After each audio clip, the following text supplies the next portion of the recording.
Now, let's talk about Wuhan and the lady who has got breaking news after breaking news after breaking news. No matter what pressure comes her way, and you can imagine how much of it there would be, she keeps powering on, and that's why we love her. Compulsory, 6 p.m. Sunday night here on Sky News, because that's where she breaks the stories, as well as in The Australian so often each and every day. And Matt Canavan is, of course, the National Senator, who asked some questions of the CSIRO in and around potential gain of function, Wuhan and all the rest of it. We'll get to that in a second. Shari, first with you.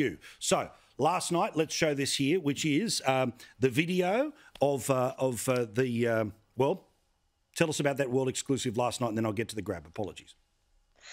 So the World Health Organization and its investigators have maintained that there were no bats housed in the Wuhan Institute of Virology. This is, of course, the major laboratory in Wuhan that's, the world premiere facility for bat coronaviruses in the same city where the virus COVID-19 started. World Health Organization investigators like Peter Daszak said it was a conspiracy theory to suggest that there were bats at this laboratory. He said, we don't capture bats, we sample them and then release them. This was in a series of tweets in December 2020. The World Health Organization, when it went into Wuhan early this year, did not ask the scientists at the Wuhan Institute of Virology whether they kept bats in their facility at all, and their report only mentioned that there was an animal centre for primates.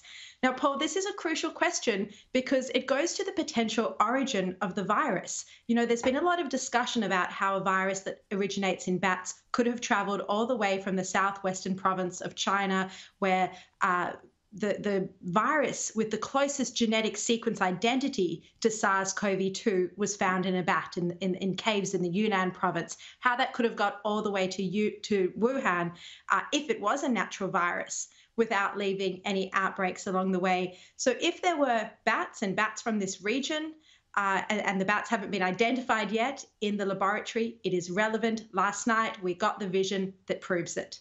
Well, and also part of that too is that one of the people who was working in and around that thing is called, colloquially known as the Bat Lady. Here's part of what you showed last night.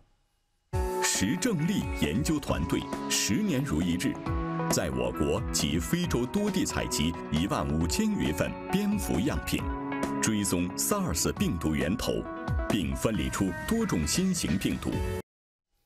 So, what was the value of the Bat Lady in the Wuhan Institute of Virology? The key point in the vision we found last night was that there were bats in cages at the Wuhan Institute of Virology. There's another, this was footage from the Chinese Academy of Sciences.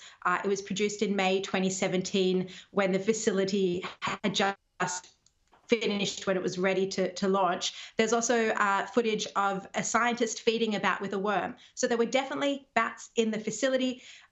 This goes to the heart of how the pandemic may have started. Was it a natural virus that somehow a worker who was dealing with these bats became infected? Or was it a virus, that came from a bat that was then subject to dangerous gain-of-function research, gain-of-function experiments at the laboratory? Those experiments were happening, and many of them were being funded by the NIH, under the direction of Anthony Fauci, who secretly had lifted the ban on gain-of-function research in the US as well. But even when the ban was in place, the money was flowing through a sub-grant to the Wuhan Institute of Virology.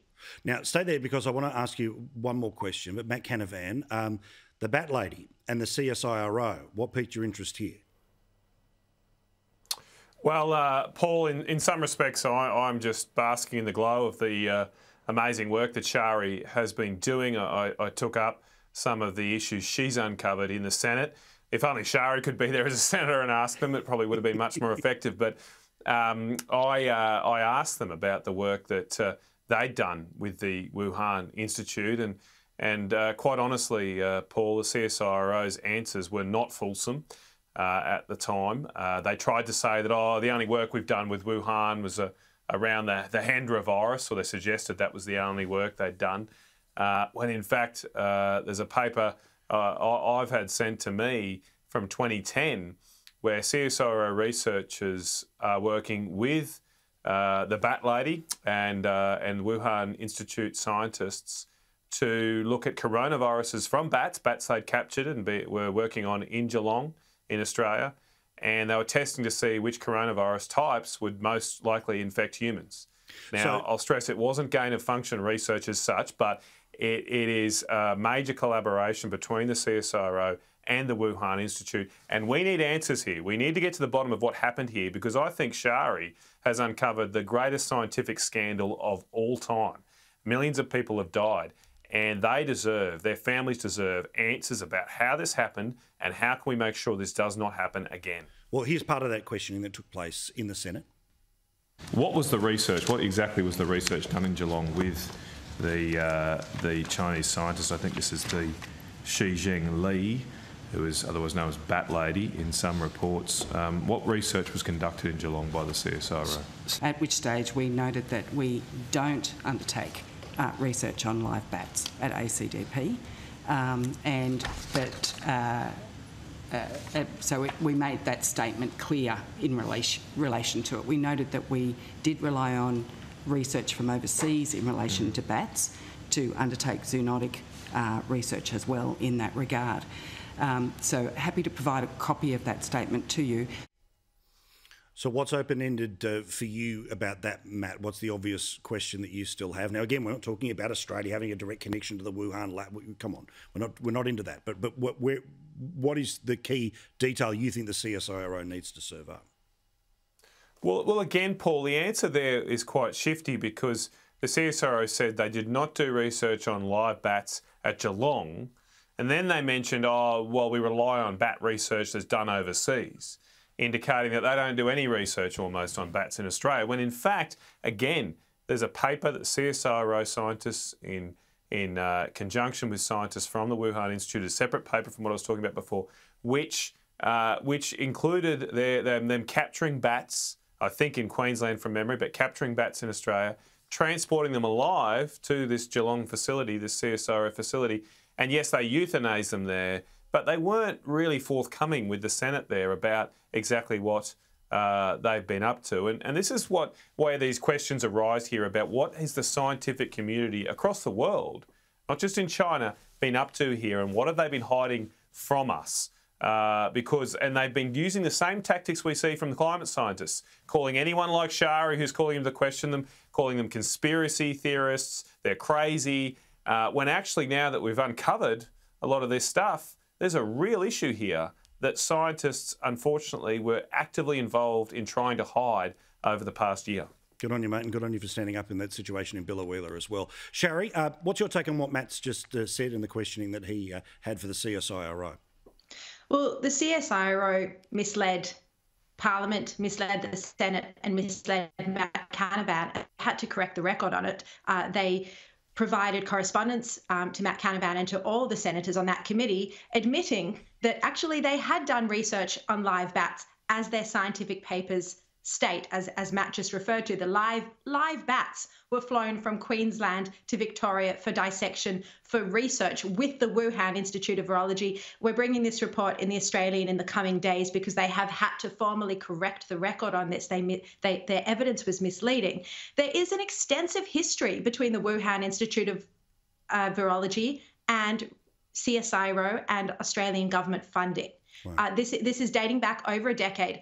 Xizheng Li, in fact, came and worked for several months at the CSIRO at the Geelong Institute, the Australian Animal Health Laboratory. The bat lady.